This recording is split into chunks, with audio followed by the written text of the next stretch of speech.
If you want to produce great acorns, think like an oak, not like an acorn. Think like the person you intend to become. Like the Christian question, what would Jesus do? Ask yourself, how would the person I'd like to be do the things I'm about to do? The acorn has three parts. It's got a stem, a cap, and a seed. And the stem represents its connection to the past. All the acorns, all the oaks that have ever existed in its line before are encoded in that transfer through that stem, the legacy into this acorn. The cap holds onto the seed until the seed's ready to grow on its own. So the cap represents your coaches, your mentors, your role models, your guides, your parents, your friends, your teachers. And when you're ready to grow on your own, the seed of that acorn holds not only your potential, but the potential of every future generation of acorns that will spring from that line. So let me ask a question. What kind of seed is in you? See, I believe part of our responsibility in life is to find out who we are, to discover ourselves. First off, we need to respect our nature.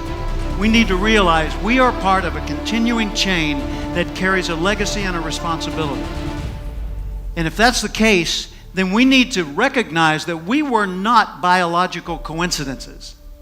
I believe there's a creator, and I believe you were intentionally created for a myriad of purposes. There are many things we can do with our lives, and I think it's our job to find out what those things are and to do them as well as we possibly can so that we're passing along the right imprint for the next generation.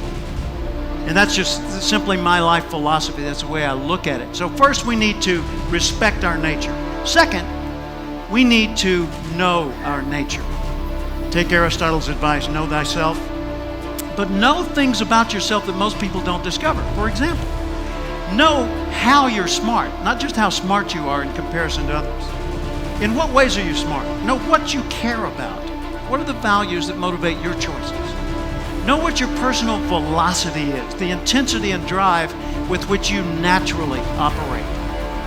Know the background imprint, positive, neutral, or negative, that you carry with you and what effect it's had on you. Know your behavioral style, how you come across to other people. Know the patterns in your choices so that you're continually learning more and more about what it's like to be you so you can do an even better job of it. And then we need to apply our nature. We need to nurture our nature by expressing ourselves in the world. See, I never expected to be anything but ordinary. I was raised to be nice and ordinary. I expected I would grow up to be, like Dad worked for the phone company. I figured I'd go to work for the phone company, maybe work in an office. I figured I'd work till 65. I'd have 1.34 kids. I'd retire at 65, and then I'd die at the statistical average age for my gene pool. That's what I expected.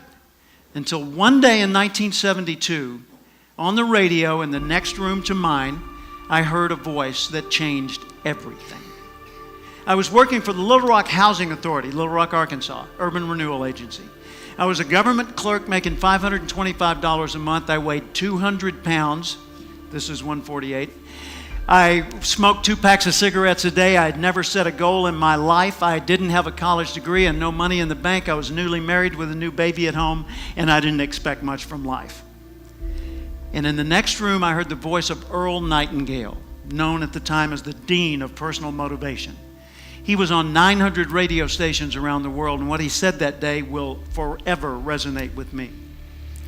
He said, if you will spend 1 extra hour each day studying your chosen field, you'll be a national expert in that field in 5 years or less. That hit me like a tornado. It rearranged everything in my life. I started doing the math. An hour extra a day, so let's say 5 days a week, 50 weeks a year, that's 1,250 hours over 5 years. If I spent, just ordinary me, 1,250 hours studying one subject, wow, yeah, I could actually be a national expert. What do I want to be an expert at? It's not urban renewal. And then it occurred to me a few weeks later, I want to do what the guy on the radio's doing. But I had no idea what that was. I just knew it felt right to get into the field of human development. And I thought, well, let's see, an hour a day. I'm a government clerk. I've got 8 hours a day.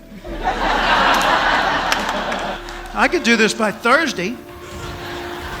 And then I started thinking about what he had said, and I took him seriously, an hour a day. I focused, well, I thought I was kind of behind the game, so I needed 2 hours and 3 and 4 and 5. So I overcompensated, and I became fanatical about the field of human development. And in that 5-year period, I went from being a government clerk with very little aspiration to being a full-time speaker and trainer.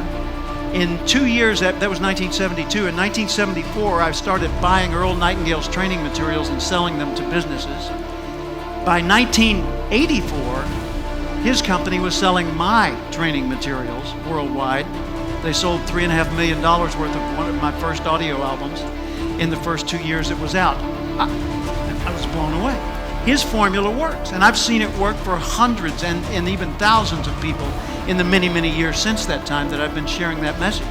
Think about that. If you were to focus you here, TED audience, if you were to focus a half an hour a day, extra, just beyond the TED Talk that you always watch, right? Every day. Okay, beyond that, if you were to focus half an hour of study on one field of endeavor for 5 consecutive years, you'd not only transform you'd transform the world around you. And we collectively would transform the world as we know it today. You and I were born with the gift to make this a better place. Even if we didn't improve, we could make the world better right now. We could encourage people, compliment people. We could solve problems. We could pick up trash. We could fix things. We could bring new ideas. But as you grow, you become a bigger source for the rest of life to express itself through you. You were put here for a reason. It's contained in that acorn. So nurture your nature. Figure out, first off, I am valuable. Accept that. I want to know who I am, and I want to know how I operate and how can I understand me better. And then I want to nurture that nature. I want to apply myself in the world and put myself to work in such ways that the rest of the world says, well, that's cool. If he or she can do it, I could probably do it. I wonder how they did it. And then we start spreading that, and the ripple goes worldwide. So ask yourself every day, how would the person I'd like to be do the things I'm about to do?